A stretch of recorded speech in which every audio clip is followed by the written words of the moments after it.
Hey, what's up guys and gals? Rick 9G here. Thank you for joining me for another dev vlog. We are going to take a look at the economy. Now, you know, if you are a farming simulator fan, that the economy in the game is really important. You want to know about high prices, low prices for crops.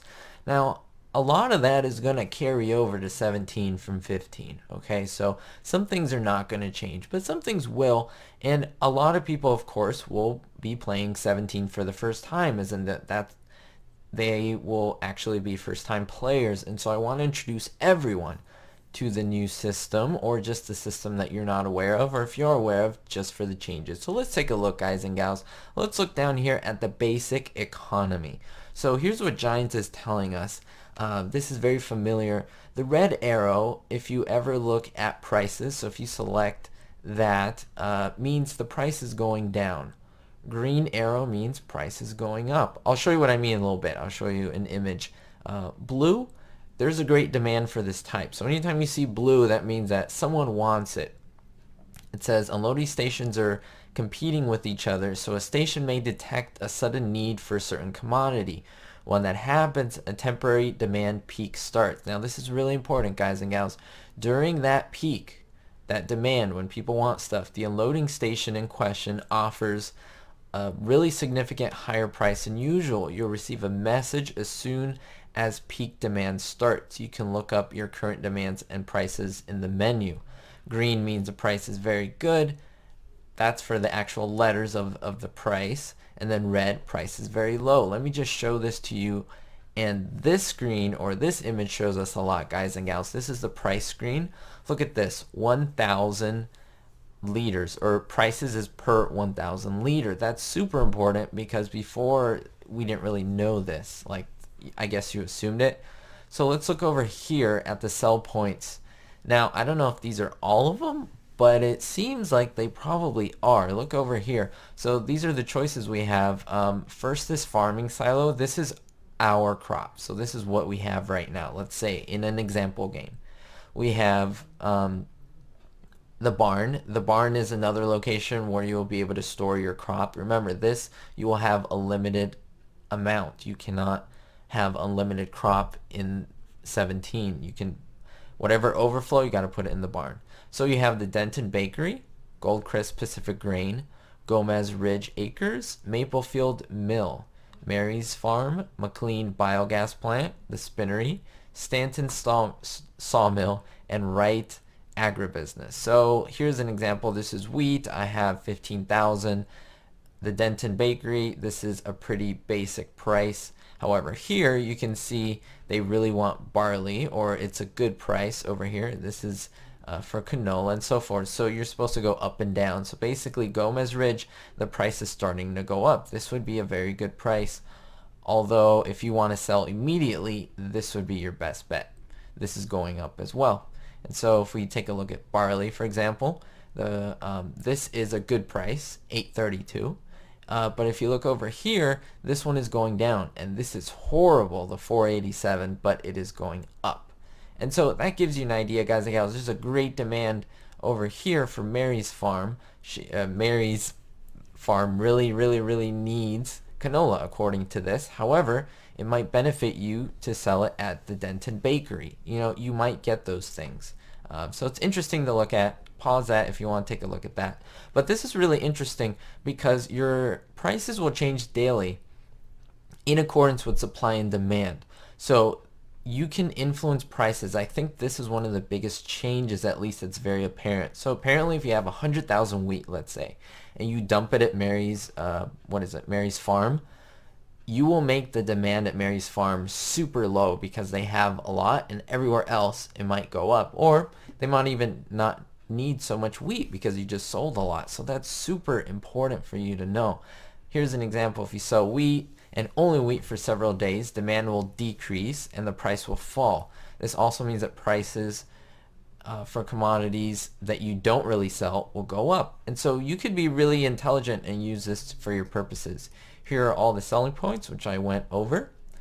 These are all the things that you can sell. You don't really want to call them crops. I guess you can say commodities because some are not crops. So wheat comes back, barley, canola. Sunflower is definitely new. We never we could never do that before. Soybeans, that's also new. Corn is old. We've had corn before, as well as potatoes and sugar beets. Now look at this, guys and gals. I don't know why they call it manure new and slurry new, but apparently we'll be able to sell our manure and sell our slurry. That's a big deal, guys and gals. Before, it would just pile up and hit, I think, 100,000, and then it would just stop, and then, you know, it wouldn't count it anymore. Not now. You can actually sell this stuff, which is amazing.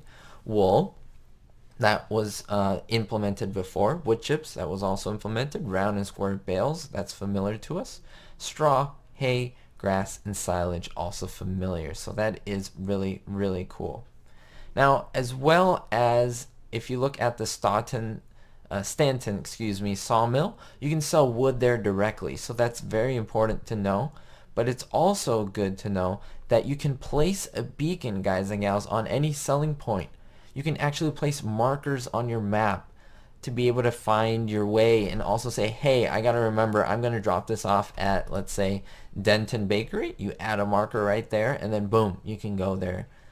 You know where you're going, you don't get lost. So that would be a really, really big thing. A few more things, guys and gals, in terms of the economy with animal breeding. Of course, now you're going to be able to sell animals and they will reproduce, and then you can make profit, especially for the pigs. We don't know much about the cows if we're going to be able to sell them. But of course, you got to feed them, give them water, change their bedding by using the straw blower, and they'll reproduce according to this. And you'll get new animals, and that will increase your population, and you can sell.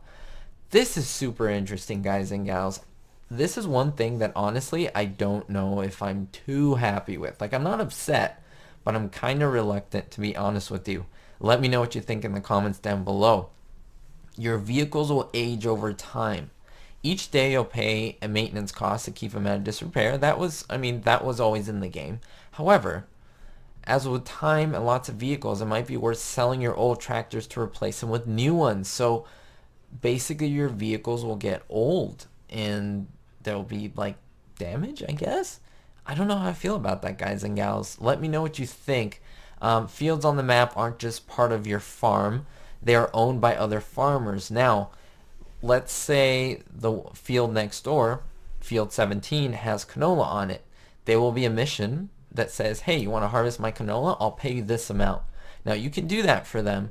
You'll make some money, and then you'll earn reputation with that farmer. What that'll do if you want to buy that field in the future, let's say it was 100,000, it might go down to 80,000 because, again, you earn reputation with them. So that's really cool, guys and gals.